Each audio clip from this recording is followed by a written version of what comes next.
लागलंय? तुमच्या हाताला जखम झाली आहे. काय नाही ग म्हणजे खरचटले. तुम्ही काही औषध पण लावलं नसेल? मी ड्रेसिंग करून देते. नको ना, झोपू दे. तुम्हाला ऑफिसला नाही जायचंय का? मी उशिरा काय ना 15 मिनिटांनी उठवणार.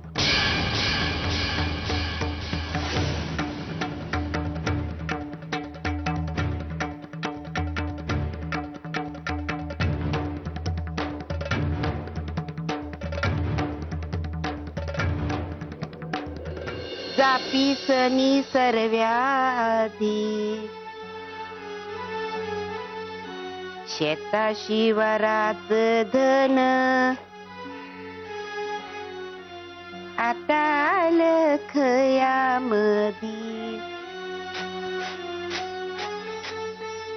अगं अंजिरी,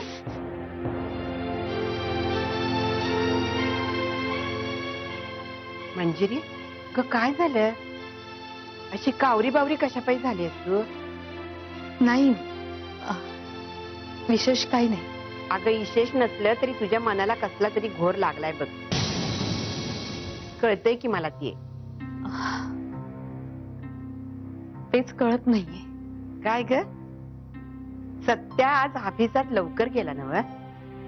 नाही, नाश्त्याला बी आला नाही त्यो. त्याचीच काळजी लागली ना तुला?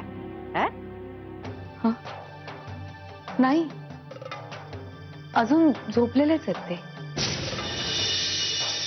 मी तोच विचार करते, एवढ्या वेळ झोपलेलं मी कधी बघितलं नाही त्यांना. का ग बाई, काय बरं नाही का त्याला? ताब्यात नाही ना? नाही नाही, मी चेक केलं, ताप वगैरे नाहीये त्यांना. पण काल रात्री विहंग भाऊजींबरोबर कुठेतरी बाहेर गेले होते ते. मला म्हणाले कॉलेजच्या आठवणी ताज्या करायला चाललो, आणि थेट पहाटेच आले. तेव्हापासून झोपलेलेच आहेत. अगं मग काय बी चिंता करू नकोस बघ, झोपू दे त्याला. अहो पण आजी, त्यांच्या हातावर ना कसली तरी जखम झालेली दिसते. कशी काय झाली कुणास ठाऊक. मी काय म्हणते, मी जर त्यांना विचारायला गेले ना तर माझ्यावर खूप चिडचिड करतील. तुम्ही विचारून बघता का त्यांना प्लीज? अगं खुळे, सत्यासाठी किरकोळ जखमा खर्चटणं हे नवीन नाही ग. तू काय बी काळजी करू नका. तो झोपून उठला की नाही की मी त्याच्या संग बोलती बघ. हा, आता तू जा बरं, काहीतरी खाऊन घे. गोळ्या घ्यायच्या आहेत ना मग तुला? जा. आले.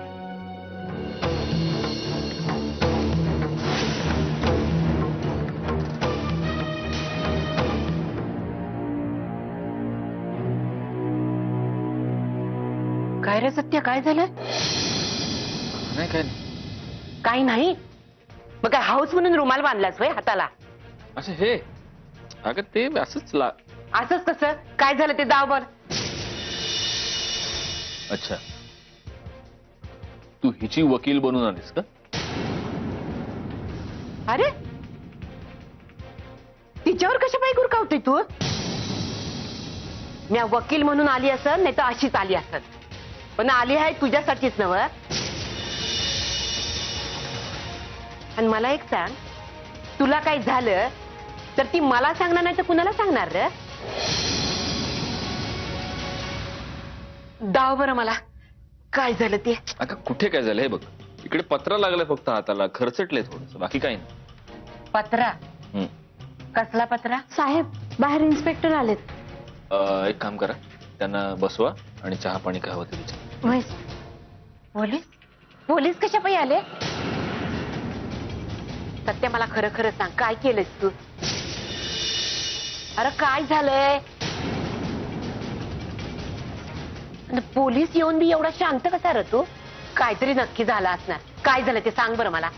आजी आता पोलीस कशा पायी आले ते पोलिसांनाच ठाऊ, मला काय माहिती. म्हणजे जा जरा तू जाऊन बघ ना काय चहा पाणी. आजी जा, तुझी पूजेची वेळ झाली असेल. जा चल, मी पण जातो, पोलीस आलेत ना. चल ऐक.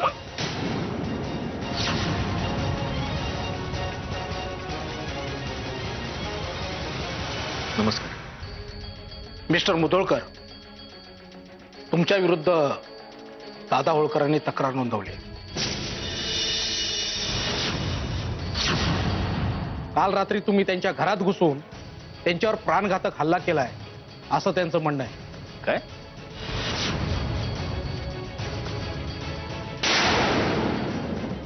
मी दादा होळकरांवर हल्ला केला? नाही, काहीतरी गैरसमज झालाय त्यांचा. अहो, मी तर काल अख्खी रात्र बाहेर होतो. पण त्यांनी तुमचं नाव घेतलंय. साहेब, मुळात प्रश्न असा आहे की मी असं का करेन? हे बघा, आम्ही आमचं कर्तव्य बजावतोय. तुम्हाला पोलीस स्टेशनला यावंच लागेल. नाही, मी तुमच्या कर्तव्याच्या आड येणार नाही. मला एक अर्धा तास द्या, मी स्वतः पोलीस स्टेशनला हजर होतो. ठीक आहे.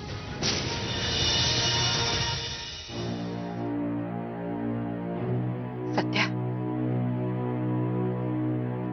सत्या, खरं खरं सांग, काय झालंय? अजय, तू पण काय आता पोलिसासारखे प्रश्न विचारतेस? अगं, दादा होळकरला सपान पडलं सर.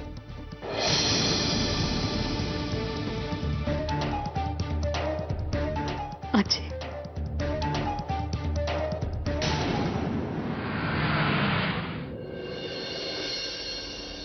नमस्कार इन्स्पेक्टर. नमस्कार.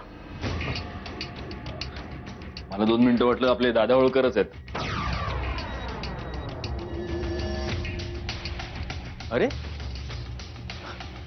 हे दादा होळकरच आहेत. हो, काय दादा, भलतेच राजबिंड दिसताय तुम्ही आज. हा, चेहऱ्यावर तेज आलंय वेगळंच.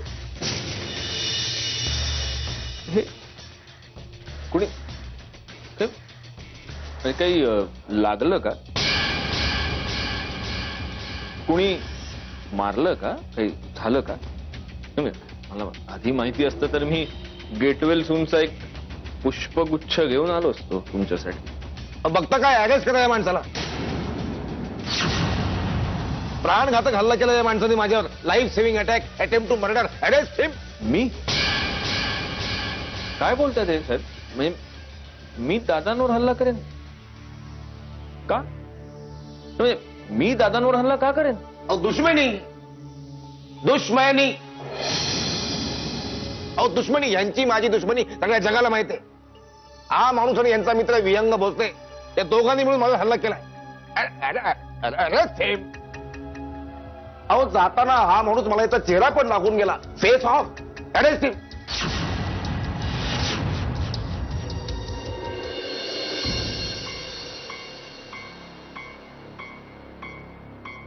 काय होतंय, काय चाललंय, काय कळण असं झालंय बघ. म्हणजे नक्की दिसतंय त्याच्यापेक्षा सत्य काही वेगळंच आहे पोरी. खरंच आजी, मला ना यांचं वागणं कधी कळतच नाही. कुठलीच गोष्ट कधीच नीट सांगणार नाही. हाताला एवढी मोठी जखम झाली आहे, त्यात आता हे पोलिसांचं प्रकरण सुरू झालंय ते वेगळंच. बाईची काळजी बाईलाच ठावं. पुरुष काय ग, निर्णय घेऊन मोकळे होत्यात.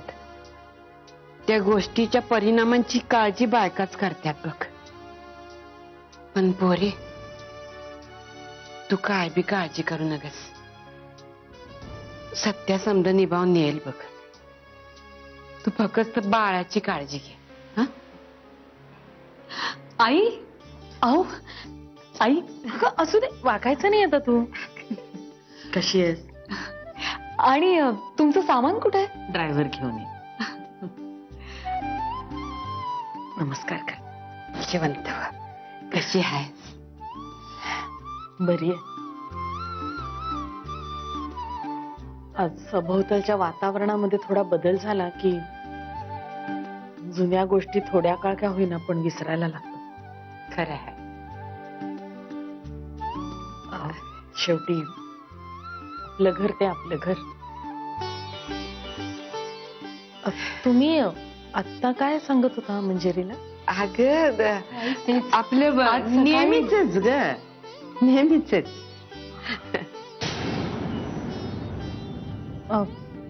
सत्यजित नाही दिसत आहे कुठे.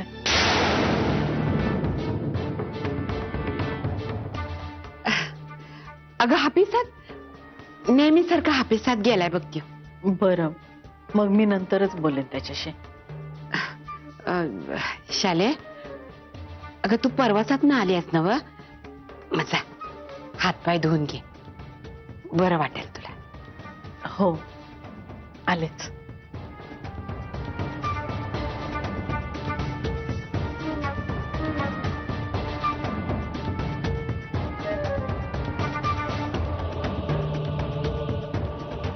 अरे शालेला आता लगेच समज सांगायची काय गरज नाही ग, तिला नंतर कळेलच की. आणि हे बघ, तू काय बी काळजी करू नकोस. कदाचित आपण समजतो तसं काय नसेल बी, समजा व्यवस्थित होईल बघ. हा, काळजी करू नकोस.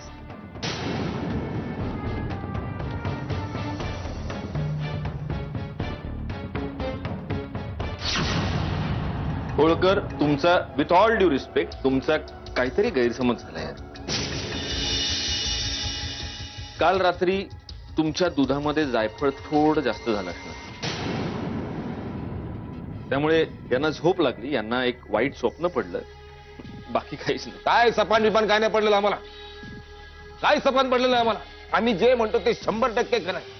अहो, ह्या माणसाने याच्या मित्रांनी विहंग भोसलेनी माझ्या हापिसातीत माझ्या हल्ला केला. अहो, नुसतं ह्यांनीच नाही, ह्यांची आजी, ह्यांचे सासरे, अहो ह्यांची सगळी फॅमिलीच माझ्या वाईटावर टपलेली आहे. तुम्ही सगळ्यांना अरेस्ट करा. काय काय बेसलेस बोलताय दादा. म्हणजे आमची, म्हणजे माझी अख्खी फॅमिली यांच्या मागे. इन्स्पेक्टर साहेब, माझी आजी, अहो तिचं वय काय, माझी आजी यांना मारणार. बिचारी देवाचं नाव घेत बसलेली असते दिवसभर. माझे सासरे पुण्यातले खूप मोठे उद्योगपती आहेत, त्यांना वेळ तरी आहे का आणि इंटरेस्ट तरी आहे का यांच्याबरोबर येऊन हाणामाऱ्या करायला. काहीतरी काय बोलता दादा. बरं, दादा असं म्हणतात की मी चेहरा झाकून आलो होतो, यांना मारलं आणि मग मी माझा चेहरा यांना दाखवला. याला काहीतरी अर्थ आहे का. जर मला यांना मारायचंच असतं तर चेहरा झाकायची गरज काय, सरळ घरात घुसून मारलं असतं मी यांना. काय दादा, हो की नाही. आणि समजा मी चेहरा झाकून यांना मारलं तर मग जाताना मी माझा चेहरा का दाखवेन. काहीतरी लॉजिक तुम्हाला पटतंय का साहेब, तुम्हीच सांगा. म्हणजे मला विचाराल तर मला प्रामाणिकपणे असं वाटतं की, म्हणजे विथ ऑल ड्यू रिस्पेक्ट हा दादा, दादांना एका चांगल्या मानसोपचार तज्ञाची गरज आहे. तुम्हाला नंबर देऊ का. होळकर, बघा मिस्टर होळकर, हे पोलीस स्टेशन आहे.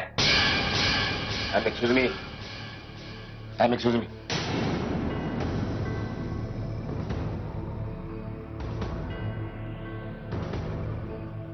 तर साहेब, मी काय म्हणत होतो,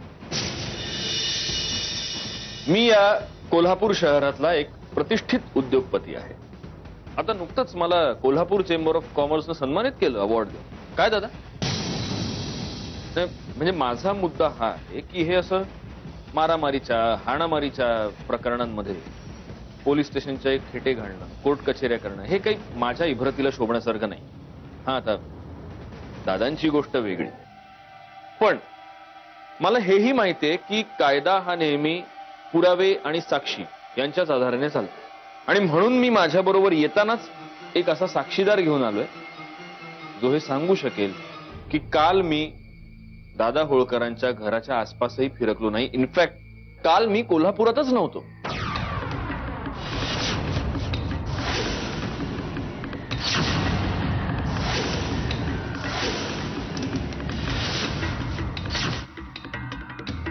प्रिया,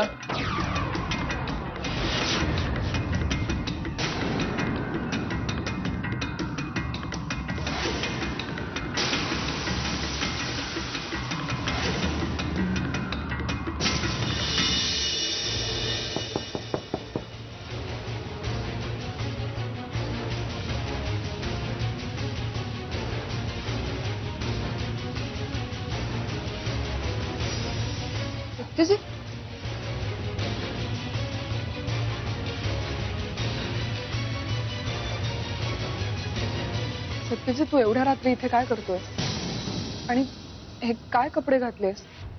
जरा प्रश्न विचारत बसण्यापेक्षा मी काय म्हणतोय ते नीट ऐकून घे. असं काय सांगायचं होतं? सकाळपर्यंत थांबू शकला नाहीस? सकाळी आपल्याकडे पोलीस येणार आहेत प्रिया. प्लीज. खर तर मी ही गोष्ट मंजिरीलाही सांगू शकलो असतो, पण मंजिरी माझी बायको पडते, त्यामुळे पोलीस तिची जबानी ग्राह्य मानणार नाही. शिवाय उगीच मंजिरीच्या डोक्याला ताप नाही द्यायचा. जबानी, पोलीस, हे सगळं काय बोलतोयस तू? काय झालंय? अरे तुला लागलंय हाताला? दादाला फोडताना त्याचा दात लागला.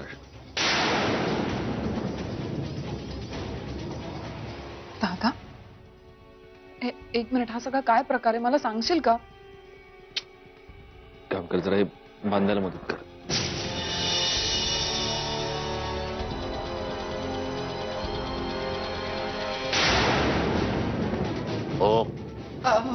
हो हो इन्स्पेक्टर साहेब, काल सत्यजित मुधोळकर माझ्या सोबतच होते. म्हणजे आम्ही माझ्या गावी गेलो होतो. तिथे माझं जुनं घर आहे. त्या घराच्या डागडुजीच्या कामासाठी आम्ही तिकडे गेलो होतो. खर तर काम संध्याकाळपर्यंत व्हायला हवं होतं, पण ते थोडंसं लांबलं.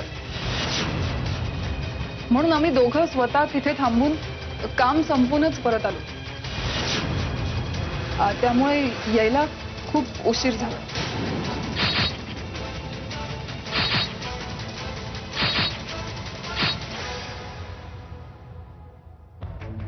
Sorry mister Mudholkar. नाही, माझं आता एवढंच म्हणणं आहे की जसा मी एक साक्षीदार तुमच्या समोर सादर केला, तसा एक साक्षीदार हवा तर दादांनी सादर करावा. काय दादा? नाही म्हणजे कोणी पाहिलंय का मला तुम्हाला मारताना? आणि कसलं साक्षीदार? अहो कसलं साक्षीदार? यांनीच मला घरात घुसून मारले, हे बघा, दिसत नाही तुम्हाला? दादा, मित्र म्हणून एक सांगू का, तुमचं चिंतन कमी पडतंय. चिंतन दादा, चिंतन. माझा ऐका, शांतपणे घरी जा, आंघोळ करा, दूध प्या आणि चिंतन करत बसा. चालेल. मोतीवाल्या बाई, दगाबाज रे है दगाबाज रे, तेरे नैना बड़े दगाबाज रे, कल मिले भूल गए आज रे. मानसोपचार तज्ञ. दगाबाज रे है. Mudholkar coming soon. बाज रे है दगा, तेरे नैना बड़े दगा.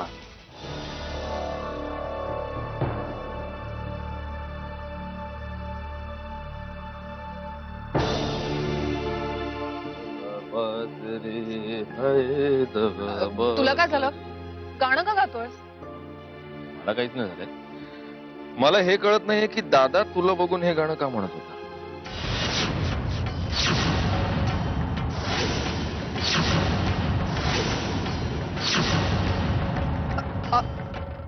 मला काय माहित?